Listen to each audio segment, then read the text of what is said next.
in Chicanx Latinx Studies at Cal State LA, just down the street, 10 minutes northwest of here. And I just wanted to say that the folks on my panel are my current or former students. So Isabel, Danny, Gregory are folks that I'm currently working with or have worked with in the recent past. Isabel and Danny, the first two here, are current master's students. So if anyone is looking for a good master's program, I have some thoughts about that. And then Gregory's also now recently graduated from our master's program and is one of our faculty lecturers as well, currently in our program. So just want to give them a shout out, and I wanted to. So I thank you to them for agreeing to present here at PopCon, one of my favorite conferences, and thank you all for being here on a Saturday afternoon with us. So let me jump into it. Here we go. Let me see. Let me get my other screen. All right, y'all. So in my talk today, I will be sharing the beginning of a new research project for myself on the band Twin Tribes and the broader Chicanx Latinx interest in darkwave music. And we've got some other interesting underground musics to share with you all today too. All right. So for the folks that may not be aware of who Twin Tribes is a darkwave post-punk band from Brownsville, Texas. Active since 2017, the band consists of singer Luis Navarro and bassist Joel Nino Jr., two Mexican Americans that grew up listening to a lot of The Cure, Depeche Mode, and rock en español. And of course, they have also a taste for like the dark occult culture as well. I would say that their music utilizes heavy synth bass lines and post-punk guitar effects to create an ominous mood for lyrics about ghosts, black voids, and a general existential dread, common in goth and other darkwave music, right? I would argue that they're amongst the most popular current darkwave bands currently producing new music, right, and currently touring. They recently sold out multiple shows in the LA area and have played many music festivals, including the recent Darker Waves Festival just down the way here in Huntington Beach. And then really important for this presentation, all of this success, I would say, is built upon a legacy of Chicanx Latinx interest in listening to and performing darkwave post-punk music. All right. Now, involvement in darkwave scenes by Chicanx Latinx people is, of course, not something new. Richard T. Rodriguez's excellent book, which I highly recommend folks check out, which is called A Kiss Across the Ocean, Latinidad and Post-Punk Music, right? Gives us many wonderful hidden histories of the late 1970s, the early 80s post-punk era. Among those many great stories, I want to highlight Kid Congo Powers as a really important figure. He's over here, right? Who played guitar with the Cramps and was one of like Susie Sue's best friends, and is a good friend to many people in the goth darkwave music scene to this very day. In Mexico, bands like Caifanes were developing their own darkwave aesthetic in songs like La Negra Tomasa, and yes, as y'all can see from that photo up there, they were also accused, of course, of being like the Cure copycats, right? And also just briefly, back in 2018, I also wrote about a more current band named Prayers that was developing their so-called Cholo goth aesthetic, right? That was born out of the barrios of San Diego. And this is just a super brief like overview just to kind of like show some of the ongoing legacy, right, of folks' involvement in this scene. And this is, of course, to say nothing about the punk tradition that many of my colleagues have been sharing about during this amazing PopCon. And of course, the really eclectic mix of alternative music scenes from the 90s and from other eras as well, too.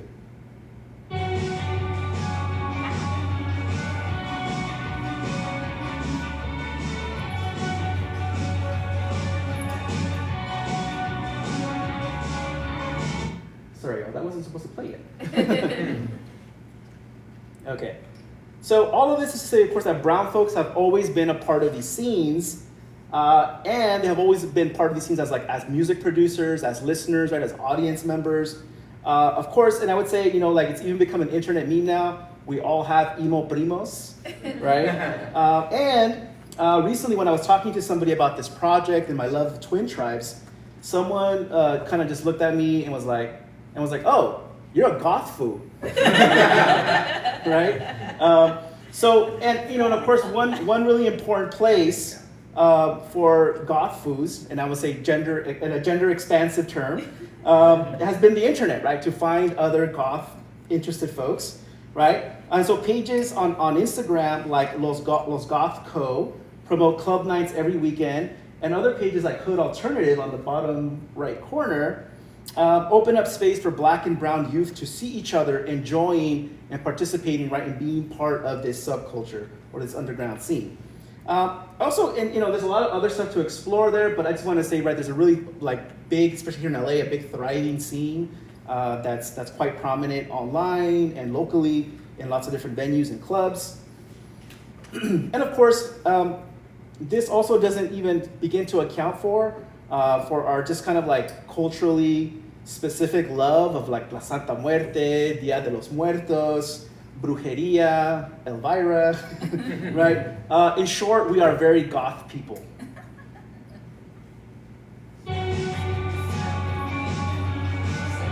Okay, we'll come back to that in just a second. So to get to Twin Tribes, I listen to the music of Twin Tribes as an outlet for the dark legacies that haunt the collective subconscious. In the case of Twin Tribes, I argue that their songs speak, specifically with Twin Tribes, right, they speak less to the conditions of the inner city or the barrios, right, in the way that maybe a band like Prayers does, and instead Twin Tribes taps into an array of ghosts, metaphorically, right, that haunt the Texas-Mexico borderlands, especially where they're from, right? While the band sings about common gothic themes such as voids, dark energies, and even vampires, there are also dark historical legacies animating their dark vibes or their dark aesthetic. At times, these dark legacies lurk underneath the surface of the song, so I'm gonna kind of be reading into some of these songs, right? So sometimes they're kind of beneath the surface, but other times they're very openly acknowledged in the song itself, or the band has described it sort of in interviews as they've done YouTube stuff and other kinds of interviews. So this song here, let's take the song Fantasmas as an example. I would say is an example of channeling a Rio Grande Valley, right, where the band is from, and channeling this eeriness from there using common goth themes or aesthetics. So as we listen to a clip of the song, note the song's chorus that says, "Solo miro fantasmas, están dentro de ti. I only see ghosts, they are inside of you." Let's check this out.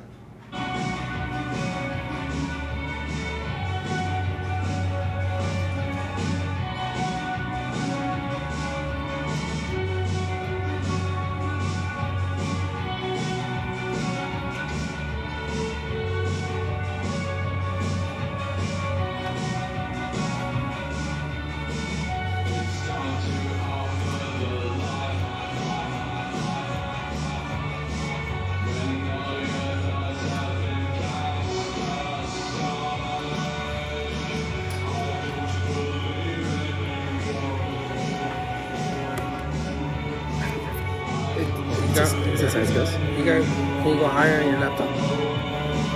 You didn't let me control it. It's fine. It's good.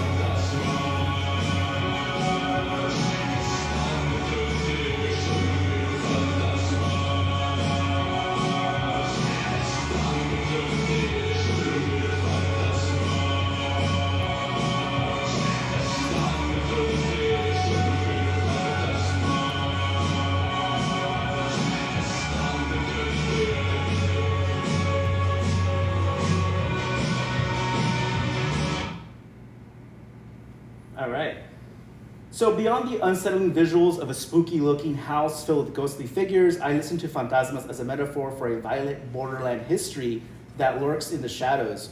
I want to especially draw attention to the Rio Grande Valley as a site of historical violence against Native people, ethnic Mexicans, and other marginalized groups. And of course, more recent state-sanctioned violence along the border. Surely, Gloria Ansaldúa, our most important borderland scholar, must have been thinking about her native RGV, right, or Rio Grande Valley, when she said the border is a, quote, open wound, unquote. And I even want to just draw a brief attention to the map on the upper right, is that contested land along the Rio Grande Valley, right, where the U.S.-Mexico war happened, right, and was a big site of the war itself, and kind of trying to figure out where that dividing line was between the two countries. The band's most recent single, titled Monolith, extends the metaphor of a haunting into a poisoning. The chorus includes the lyrics, me envenena, te envenena. It poisons me, it poisons you. In the video we're about to watch, a monolith falls from the sky, and when the curious protagonist touches the monolith, it infects the protagonist from the inside out. While the monolith is a well-known science fiction trope, I also read the monolith as a metaphor for the colonization of the Americas, in the same way Junot Diaz considers science fiction and fantasy the best way to understand the colonization of the Caribbean. In the video that we're about to watch, a monolith unleashes an inner darkness or poison that perhaps has always been present, or it opens up the space for those wounds to bleed out.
I'll stop it there because I got more stuff to show y'all too.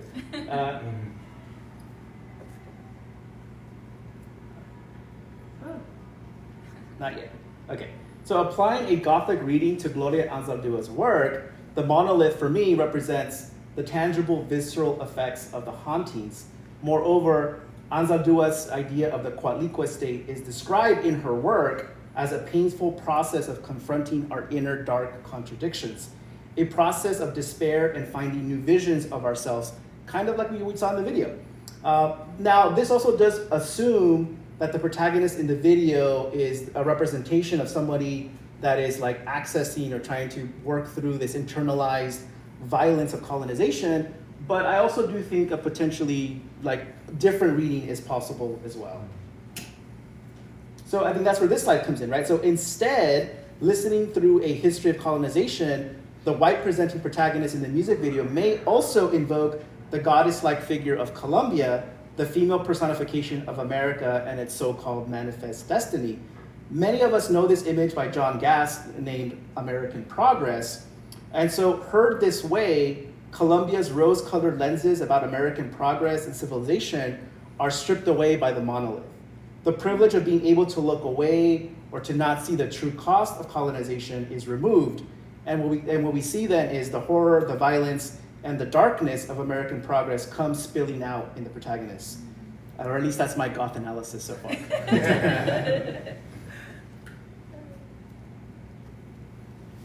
All right, so moving on.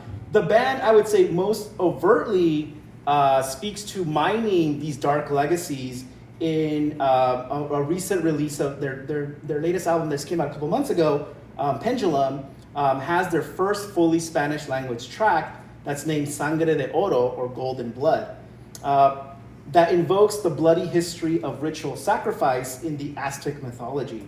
I would say the band here explores the ritual more as like a cult practice rather than like an actual anthropological fact, right? And so they're kind of tapping into that folklore and that mythology around ritual sacrifice. So here's a short clip of the song, followed by some commentary from the band about why they decided to record the song.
Welcome back, everyone. We just heard Sangre de Oro. Acabamos de escuchar Sangre de Oro, nuestra primera canción en español, our first full track in Spanish. Yeah, and what a que bueno estar.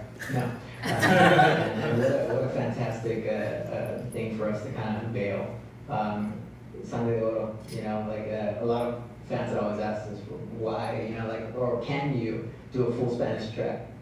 Right, yeah, we would always get that, you know, and we're from a border town. Yeah. And, you know, Mexican ancestry, and, you know, it was very important for us to have a full track in Spanish. And in ceremony, you would see them track names, or you would hear, you know, little pieces in Spanish. But when we were writing for Pendulum, we really wanted to have our first full Spanish song, which was inspired, or the lyrics were inspired by sacrifice in I guess, Aztec times, which the name comes from. Sangre de Oro, that's where it comes from. Sure. Yeah, basically, you know.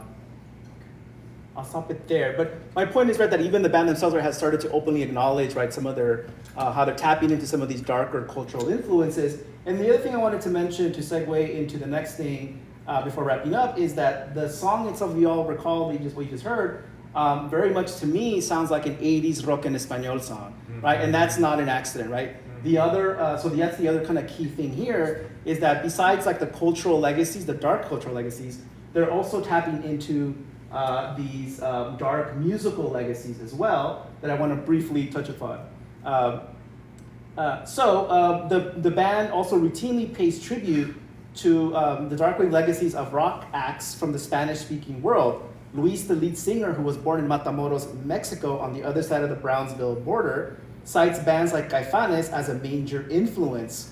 The band has delighted rock en español fans in recent concerts by unveiling covers of famous songs.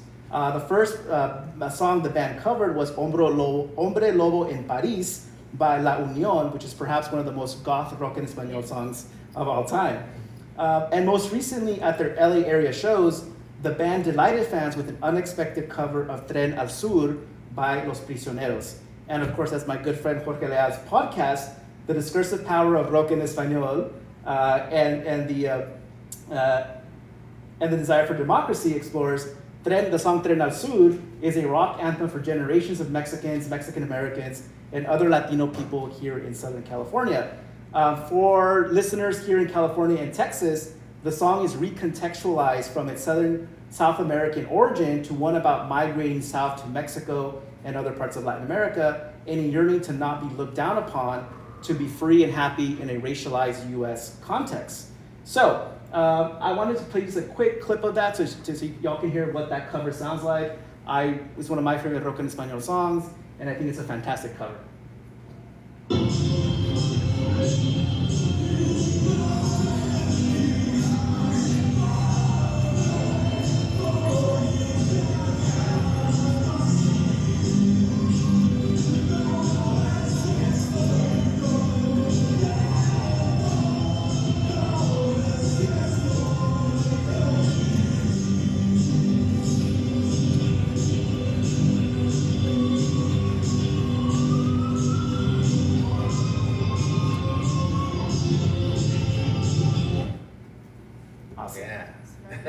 And please check out their other covers online. They're on YouTube. They're amazing. So I'll end here by just saying that this is where I currently am with this project, tracing the dark cultural and musical legacies of a band like Twin Tribes, right?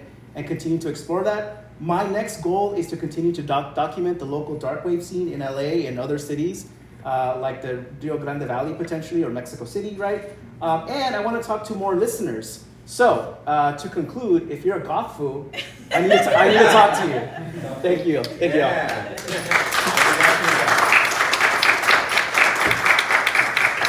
Thank you so much, Jose. Okay, so up next we have Isabel Gurrola. Gurrola.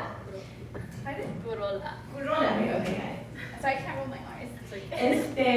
Can you please tell us a little bit about yourself and your research? I'm actually going to have a positionality. Okay, perfect. She's got it. Okay, thank you so much. Isabel.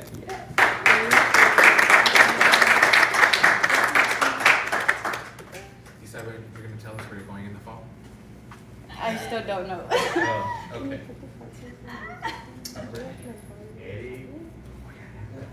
Oh, I know. Give us I want to know. Sorry, we're trying to see like the screen. That screen too? Can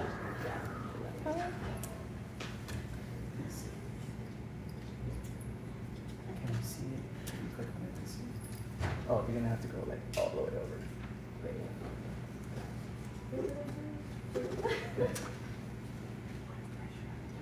I know, right? I know. I was just asking. But this is mine.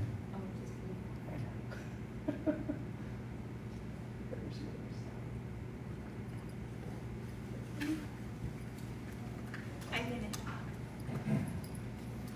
You need a mirror? Yeah. You see it? Yeah, she wants to see it. Please. Sorry.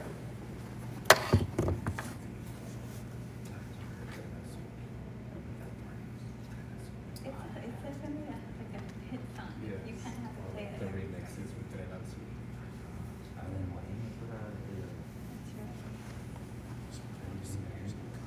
That's right. You can hear it when it goes into your podcast. Just heard it.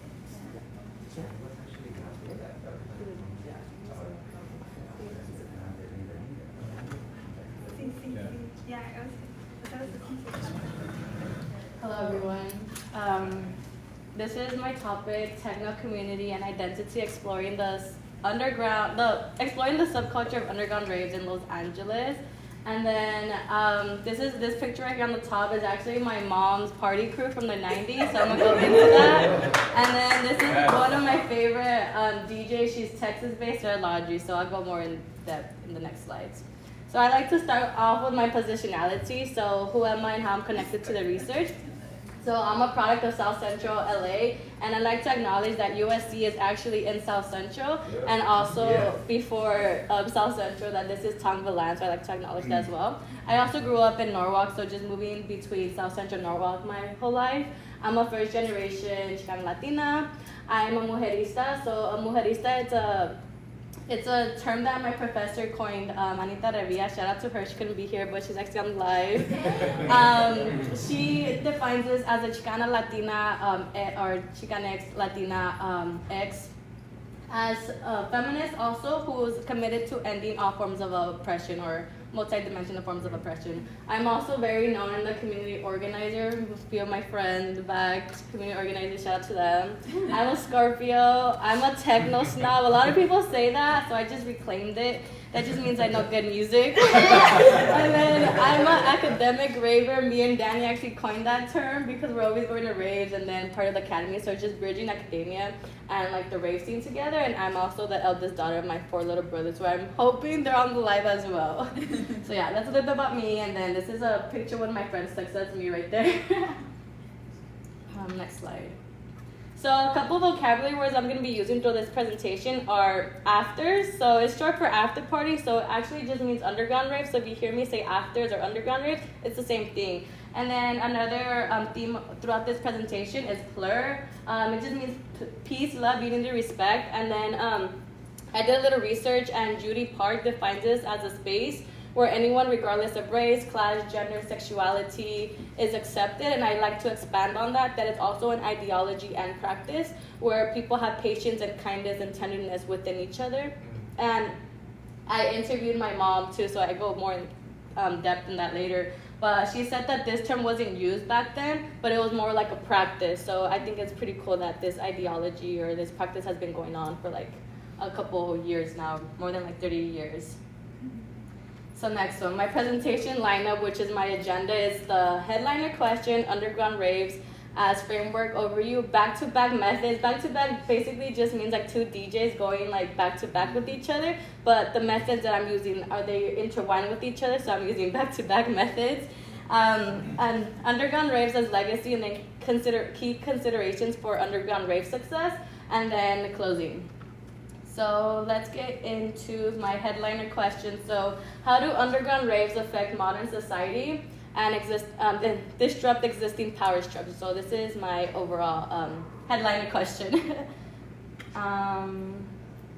So within the underground rave, there's like a lot of stuff that happens, but the 3 themes that I like to focus on are the spatial politics of this, the music, so EDM, electronic dance music, more specifically techno and all of the subgenres, so minimal techno, tech house, industrial techno, and overall more, and then a gender sexuality expression. So these underground raves are very different compared to clubs and festivals due to their exclusivity and their secrecy, since they happen after midnight. And then these gatherings are also low profile, so they don't draw the wrong crowd, or also so they won't get like shut down. And then that's why it's also really hard to advertise these, because they're the cops will come and just shut everything down. And then I also like to mention how there's no dress code restriction. I've gone like in a onesie before, I've gone in pajamas and Crocs, and even like other girls, like they wear like full-on lingerie, so there's no dress code compared to clubs, where I remember I wore sneakers to a club and they told me to go home because I couldn't wear sneakers, so like I didn't like that. And then these afters or underground raves create a space from like nothing. I'll go more in depth about like the concept of like nothing. So like there's always this saying like there's nothing to do in the hood, or like we should do something or whatever. So like yeah, it's this whole concept of like nothingness. So underground raves as framework. So the first framework is sonic identities by Yesca Garcia Hernandez. So she defines this as a term that is described in the process of fans engaging with a song to create a nickname. So she uses Jenny Rivera. So she, I believe she uses Chacalosa and Las Malandrinas, where fans create their own identity of that. But I like to expand on this, that also we can use genres within the EDM scene. So techno, house, tech house, minimal, and like the list goes on. And then identities, combining it with like a gender sexuality lens. So a lot of derogatory words that women or queer people of color have been used, so like dotties, whores, sluts, cunt. So combine both of these, I argue that they create sonic identities. So examples would be techno thotties, house whores, minimal slut. I consider myself a slut for minimal techno because it's just, I love that genre so much. So yeah, and then one of the afters, like the whole theme is like cunt, so like you see like lights and everything and all that. And by the way, I forgot to mention that all these pictures that you see here are from like observation, just like my pictures or my mom's pictures. So yeah. So framework part 2, Sonic Cultural Citizen by my profe, shout out to you. Yeah, so he defines bands creating sonic spaces as a means of belonging. So I like to like break down like words or phrases. So sonic, I like to go in depth how EDM, so like techno, tech house, a lot of locals from LA, even like people outside of LA. So Orange County, that I even met people like in Denver who come to these underground raves, and it's just like them coming because they want to hear the music. So that's where like the spatial politics comes into play, and also a lot of international DJs. I think yesterday there was this like DJ from like Europe coming to these afters, so that's pretty cool. And then like another one today, and every weekend they have like different international DJs. So yeah, they all come together to play techno music and or to listen to techno music from like 11 p.m. sometimes 5-6 a.m. But there's like other afters or underground raves that like are just 24 hours. But yeah, if you know, you know. And then the spatial politics. So these actually started in people's backyards, and I'll go more in depth of like my mom's oral history. And then they eventually transferred to underground warehouse. Underground warehouse events. So just like the, I guess, cultural politics of it. No, the spatial politics of it and the music. So basically, these underground raves create like are created through techno music, which draws like many people coming together. Like I said, even outside of LA, and it creates a sense of belonging through music and also a practice of plur. So those are my frameworks. And then my back-to-back methods. The first one is Rebel Archives by Genevieve Carpio. So she argues that novels, songs, photo albums, popular media. I also argue that she forgot to mention flyers. And she also says buildings can be used examples as archives. So this helps us create our own history of being refused to be erased. And also it offers insight in my research on the relationship between gender, place, and music. And then shout out to Dr. Alvarez right here as well, finding the sequel in the rubble. So he uses like a joteria queer lens on like conducting oral history. So he argues that, I'm like nervous. He argues that we need to carefully listen to every single detail that these people are telling when conducting our oral histories, because we might not think it's important, but it's really important to like the theme of the oral history. So I use both of these back to back with my findings or methods. So underground raves in the 90s. These pictures are actually my mom's from the 90s. She didn't tell me she was a raver until like last year. Cause I'm like, oh, I went to a festival. And she's like, you know, I used to like have these parties and this and that. She put out like a whole like folder of them. I'm like, what? Anyway, so I consider her a rebel archiver. So my mother made her own history, or created her own history, or these records for holding on to these flyers for more than 25 years. As you can see, like they're older than me. And then, yeah, sadly. And then she's actually right here, and this is her party crew. And she says that you needed to get that, like, in order to go into those underground events back in the day, you had to have those pictures and be like, oh, I'm VIP, I'm part of this party crew, which I thought was really cool. And then, so these house parties and warehouses create a sense of belonging through techno. So people just come together through techno. So as you can see here, techno, progressive house, K-rock, rock in Espanol is kind of ripped here. And then she said that also that there'll always be in the summer, because a lot of people, there was nothing to do in the summer, so there's always like a lot of stuff actually to do, but you just had to know the right people during the summer here in like South Central. And then I forgot to mention also that her party crew was anonymous in South LA or in South Central, so I thought that's also really cool. And then, so the next one, these are her other flyers. So this is where finding the sequel and the rubber comes into play. And I actually quote my mom. So we started these events at people's backyards and started to charge and eventually made connections with people and people who own warehouses, but it died down because of gang violence. So that was happening during the 1990s of like the height of like gang violence, but also like the Prop 187. So AIDS and just a whole bunch of stuff going on in the 90s. So people would come to like also like have like an escapism. And then this is actually kind of funny. She said that in her party crew, they all had nicknames. She said her nickname was Precious because she was the prettiest one in the group, according to her. But I don't know. And then she said one of her friends in the party crew, her nickname was Desire because she liked having sex with people. So I think that's really cool, like a gender expression like that. And then they would use like their themes or their nicknames to like create themes. So like this one was like Desire's birthday, a night full of desire. So I think it's like pretty cool. And then right here, a dose of pleasure. So I thought that was pretty cool. And then also, it's just a reclamation of identities, like derogatory words, but also like gender sexuality expression. So yeah, and then this is like a space where sexuality can also be explored. And then how I said earlier, there's no policing of dress code, but it also fosters creativity within like outfits and stuff like that. And then, so the last one is how do underground raves affect modern society and disrupt existing power structures? So it brings folks from all over, and it creates a sense of belonging because of the techno music, whether that's from the 90s and that's like currently happening now in the 2020s. And then it allows us to explore gender and sexuality, whether that's through like sonic identities or through reclaiming derogatory words. And also it disrupts the saying of like nothingness or nothing happens in the hood. As you can see, like I get all these text messages right there. And then these always happen after hours, so from 11 p.m. to like 5, 6 in the morning, or even like some that just don't close at all.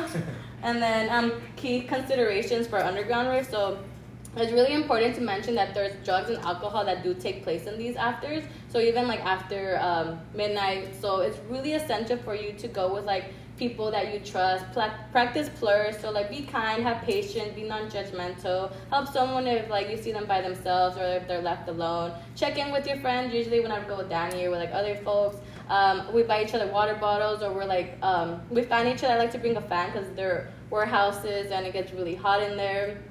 And also, we like to do signals, so like thumbs up, thumbs down, or if we're feeling okay or whatever, like let's go, because it's really loud. So yeah, I forgot to mention to like bring earplugs too, because yeah. And then like gum, candy, scarf. I usually like chewing gum because I get a lot of like social anxiety, and I like bringing a scarf, so it's like me and just the DJ. And then yeah. So this is my techno playlist profile if y'all want to like have different subgenres. And I forgot to mention too that the theme of this conference is legacy, and I believe that these archives that my mom shared with me are actually the legacies from the 1990s, but also I'm considered her legacy because I'm still attending these raves, so I'm like basically baby her or whatever.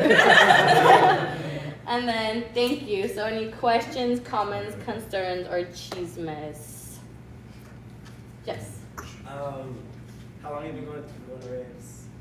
For like 2 years, but like I know how to practice plur, but I've always wanted to. I just didn't know the right people, because you know you really have to like go in with people that you trust. So yeah, I did find the right people, but yeah, my little rave fam or my spot. But yeah, thank you for your question. Have you been to a rave with your mom yet? No, I want to.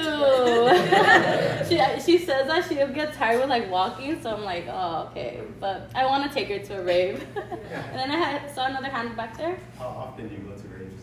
Like every weekend. It's my coping mechanism because like I get so stressed and I just dance for like 5 hours and I get back to like school. Okay, I'm good. Yeah. Thank you for your amazing presentation. You did great. Where are you planning to kind of take your work? Where are some areas that you want to develop more? Other questions you have that you didn't cover here? So I'm actually doing my comp exams this semester, and the first one is 2 theories in conversation with each other, and then the second one is putting it into practice. So I'm connecting a mujerista framework that Anita Revilla about like ending all forms of oppression, but also like tenderness and patience. And then spiritual activism, so creating a safer environment within the underground race, because like I mentioned, drugs do take place, a lot of alcoholism, people being left, so like how do you like have a good experience? And one of them is just like going with people you trust, but I'm gonna explore that more within my comps exam this semester. But yeah. Great, thank you. Yeah, thanks for this. This was a really fun presentation. I was wondering if you had any thoughts about like how the internet kind of like shapes the difference between like today and like when you were going out, like when your mom was going out in the late 90s, like because because I'm just thinking about like how the internet kind of produces like this, like it makes that anonymity that these spaces strive for like harder to find in a way. So I was wondering if you kind of thought through any of that, like how the internet relates to yeah, in my comp exam for the second essay, I do mention that TikTok has been like used. I'm not naming names, but there's this girl here that comes to USC. She has this like letterhead, and she's always saying to come to these and stuff like that. And I think it's just like I've noticed that since when I raved like almost 2 years ago, like it's just different. Like the people are weird. Like before, like I wouldn't really worry about like guys touching me, and now there's like guys trying to touch me. So that's why I'm always going with like a big group of like friends. But yeah, it's something to consider as well because of social media, especially TikTok. All right, sorry, Jose, do you mind if we do questions at the end? Yeah, thank you so much for your patience, Ben. So help me thank you, Isabel, for a wonderful presentation. So up next we have Danny Steven Sanchez, and Danny, can you share a little bit about yourself? Danny, yeah. do you mind sharing a little bit about yourself, maybe? I also have a position. Okay, they're great, okay. Look at this feminist practice. Okay, I see it. I see it.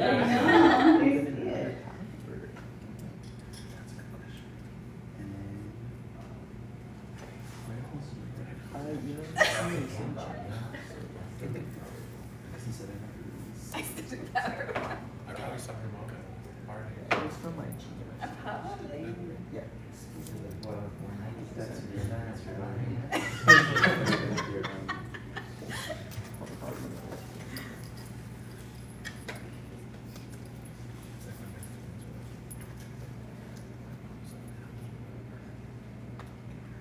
I know, I was also like, people didn't sound like, oh my god, like, it's because we're generation after you. Generation after you. Like, I grew up in the 90s.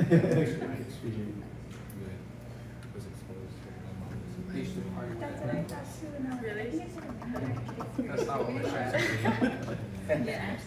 I know, I was like, that's why I'm a sad Mexican. I used to cook late then. No, música para limpiar, ¿no? Really? Yeah. Kayla, yeah. So like my, Yeah. I don't know, like as a kid, as a child, like I was like, this is tragic athletics that You connect to the mic, right? To the guest mic.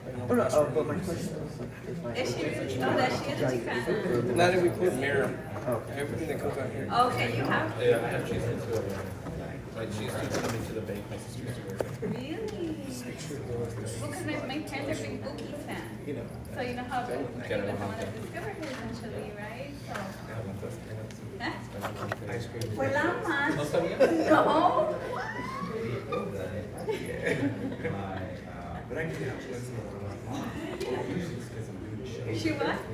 Dating? Wait, your aunt's dating? Oh, we didn't know that. Wait, Maricela or yeah? Yeah, when I was finishing. I didn't. Nobody had shared them with Maricela. That's still, I mean, So it's, you know, it's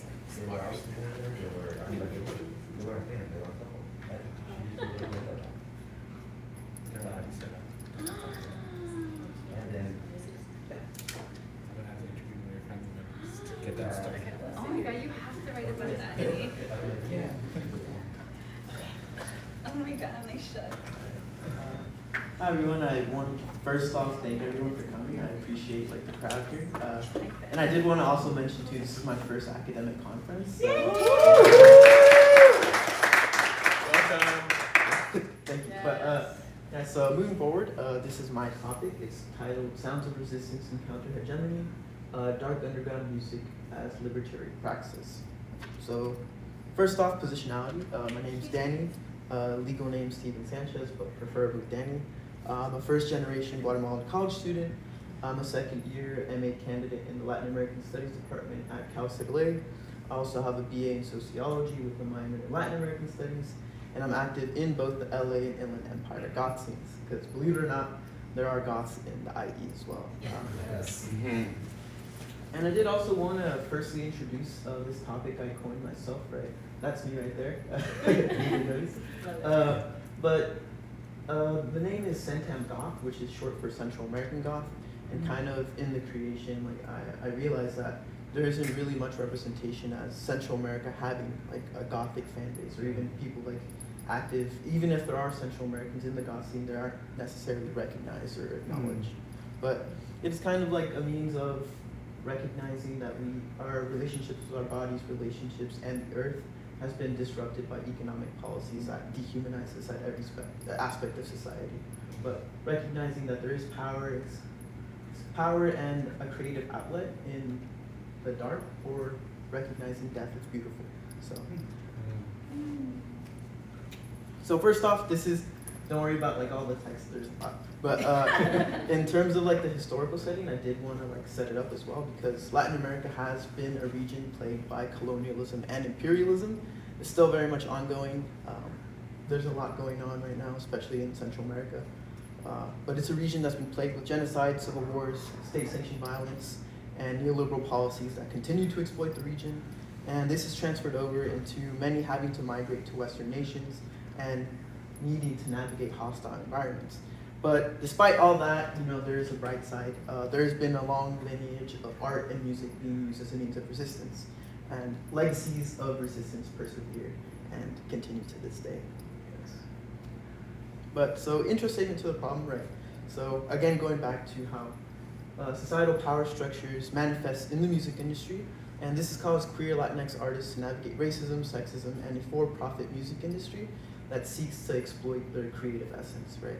So Anguiano, profe right here, I draw from his framework of using Latino cultural citizenship, which he argued as having like Spanish radio being a means of identity and self-preservation in hostile environments, specifically on college campuses for janitorial workers who use Spanish radio to reify the space and make it their own. But I expand upon his findings by arguing that underground goth Latinx artists create a soundscape of resistance by channeling anger, angst, frustration, and political critique into their artistry. But more importantly, creativity-powered community is built with a conscious choosing and identification with the underground. And I'll expand upon that later, because the underground is a pretty important theme in my findings. But also, moving on, it is a means for building and maintaining autonomy, right? So for those who do create this music. So I draw on my findings from an interview with Soltera, which I will introduce in the next slide. That was conducted in November of 2023, so just a few months ago. So first off, research questions. How and why does dark Latinx underground music challenge hostile power structures such as racism, sexism, classism, and how is dignity maintained through the artistic and creative outlet of music? So first of all, this is Soltera. For those of you who don't know her, her music is really good. She does not have a bad song, but I'm also an ultra fan of hers, so I might be biased. But her name is Tania Ordóñez, also known as Soltera. She's an underground artist from a working class background and of Colombian descent, but originally growing up in the San Fernando Valley. Her music takes inspiration from house, techno, hardcore, and most importantly, goth. And this is something that I find very unique within her own work, because there isn't any other artist that sounds like her or even mimics her work, like not even close. But alongside her are Langosta, Aquema Techno, with Soltera being the main vocalist. Soltera's discography includes songs in Spanish and English, and in a few songs includes a mix of both languages. But what is a constant is Soltera's ability to channel emotions of frustration that come in the form of feminist and anti-capitalist lyrics. But first off, this is more so moving into the themes I was able to identify within the interview I conducted. So labor as confinement, right? So drawing more from like the historical perspective and drawing from Marx, because I'm a huge Marxist. Under capitalism, the working class or the proletariat must sell their bodies to their employers and capitalists for wage labor. And in this relationship, the working class risk their body for capital accumulation. And bringing it more to contemporary conditions, like during the COVID-19 pandemic, the working class people of color endured higher rates of infection and fatalities, right? So this is more so where the inspiration for Tengo Miedo, or the song Tengo Miedo comes from. And the quote I use right there is, so that is explanation as to why she like wrote that song. And it's more so an outlet, or the song serves as an outlet for her to talk about how being forced to go back to work in the middle of, or at least the height of the pandemic, because I don't necessarily believe the pandemic is over, it's still ongoing, but talking about what that meant for her, right? And she talks about how it's a means of being upset with society and having to work for the rest of your life if you do not have inherited wealth, or you are not already at a privileged advantage, which working class people of color are not at. But more so moving on to the lyrics right here. They are in Spanish for the people who don't speak Spanish. It's basically, again, talking about her own explanation of it. But I do have a link to the video that I wanted to play.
That is what the song sounds like. I don't know how I'm doing on time, but there is a really good drop. But if you want to check it out, 10 minutes?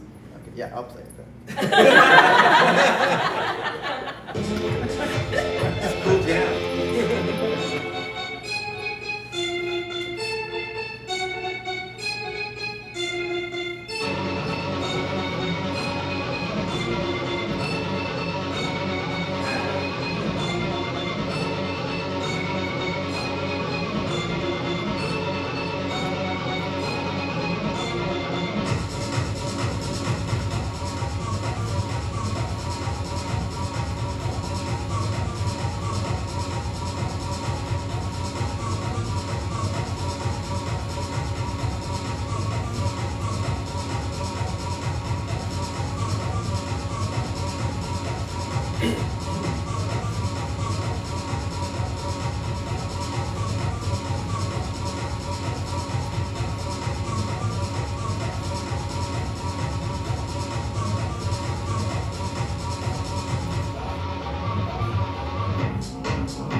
that pretty much concludes the song. I did want to put you guys on because that's like one of my favorite songs.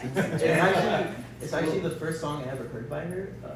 One of my friends who actually graduated from the program I'm in knows her personally and went camping with her like a few months ago. And like they just told me like, oh, I think like you'll probably like this artist, because we were actually like in my car like pre-gaming before we were going, or we were parked outside of a goth club in Boyle Heights, and he just put it on, and yeah, I've been like obsessed kind of ever since. But yes, yeah. So good.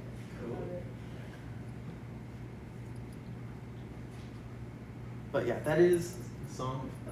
Again, for the people who don't speak Spanish, there is a translation I'm pretty sure you can find on the internet. But again, drawing a lot from angst, frustration with having to return to the workplace during the COVID-19 pandemic. And this is another theme I was able to identify, right? So resistance in the underground. And again, going back to Marx, because I love Marx. While partaking in wage labor under capitalism, workers become alienated from community, themselves, and their creative essence. For Soltera, the underground serves as a place for empowerment and control for artistic capabilities. It allows for community to be built in resistance to an obsession with monetary growth, right? And this is a really important theme that I was able to identify within my interview with her, because she talks about how she kind of realized that she was very much getting caught up in making money out of her creativity or out of her music, right? And she came to that recognition and instead chose to take up another job and even struggle by, like, despite having the talent to join the mainstream music industry, but instead choosing to find community within her bandmates and also extending it over to other people who she identifies like as allies, friends, or even potential bandmates as well. Because I've seen her like 3 or 4 times now. Every time I go, there's always like a few more new people on stage. Like right now, they've kind of expanded to having dancers, like pole dancers on stage with them, which is pretty cool. I don't know if there's a video, but I know probably in the coming months, she's gonna be doing more shows on the road again, right?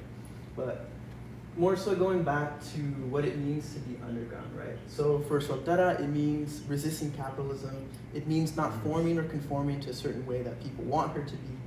And she feels like being underground gives her the freedom to do whatever she wants. She doesn't have to ask anyone for permission. It's more so what her and her friends want to accomplish or what they wanted to create together, right? So again, taking back her creative essence and creating a community that is not driven by this need for profit, but instead, again, wanting to create something beautiful together, right? That draws a lot of elements past techno and hardcore. But, so moving on to the next theme I was able to identify. So cis heteropatriarchal rejection, right? So I'm sure many of the people in here know that a lot of working class men kind of have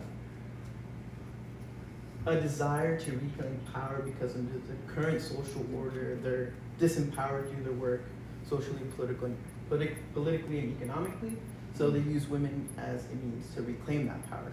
And that obviously leads to violence in many different cases, many different forms. But this is something that I was able to feel within like the fan base and within going to her shows, right? So there is resistance in the fan base.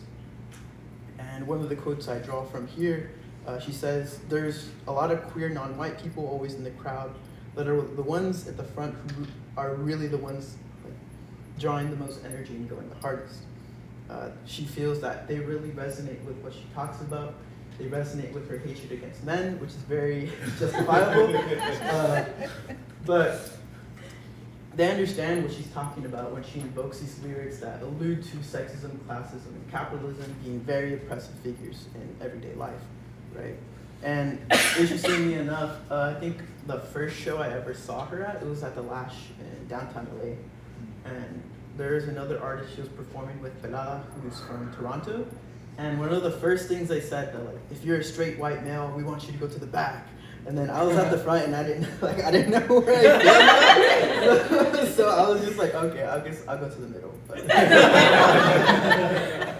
yeah, but all that to say that there is a fan base there that draws power from her, and then she draws power from from that fan base. So it's a dialectic relationship where creativity is harnessed. It's a safe space because it is underground. You know, these people are able to come together and enjoy a music genre that has historically been painted as white, right? Because it comes from Europe or Britain or whatever. But yeah, it's the fan base itself is a really welcoming place, as far as I know, or even in my own experience, I haven't had any negative run-ins with anyone. It's very supportive, you know. If someone doesn't feel like they want to be there, it's like, okay, we'll help you out. But the fan base in and of itself means a lot, and it shows the power of what she's talking about because they do resonate with it. So conclusion, soundscape of the underground. Soltera's lived experience and political outlook are relayed through her music. Alongside dark synth beats, her frustration with social conditions is both an outlet for contestation and a means to build community. Her creativity is harnessed and cultivated in the underground.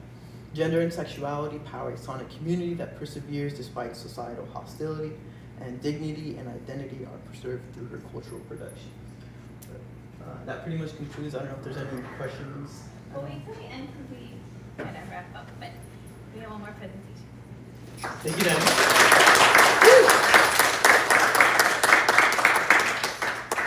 Okay, our final presenter today is Gregory Esparza. Gregory, can you also tell us your positionality and go up there? Yeah. Okay, thank you. I'll need some help just to be sure I get it right.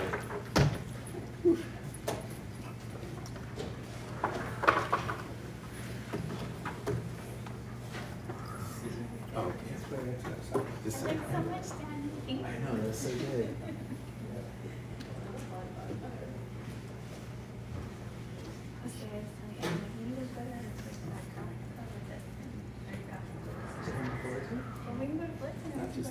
Get the screen up and I'll test the sound.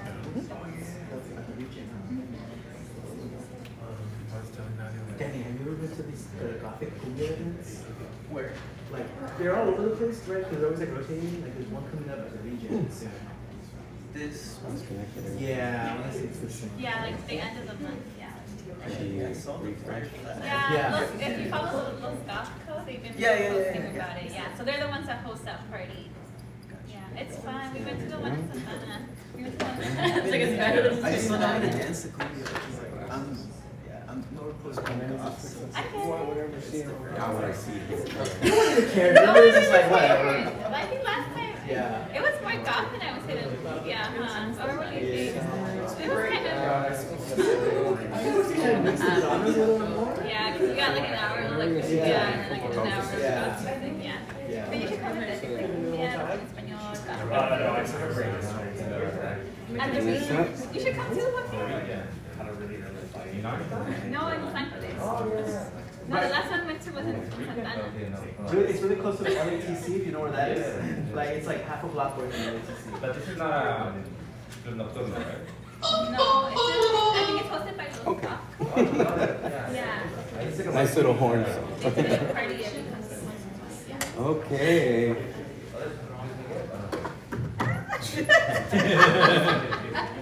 Gregory, José wants to know if that's Luis Miguel or Luis.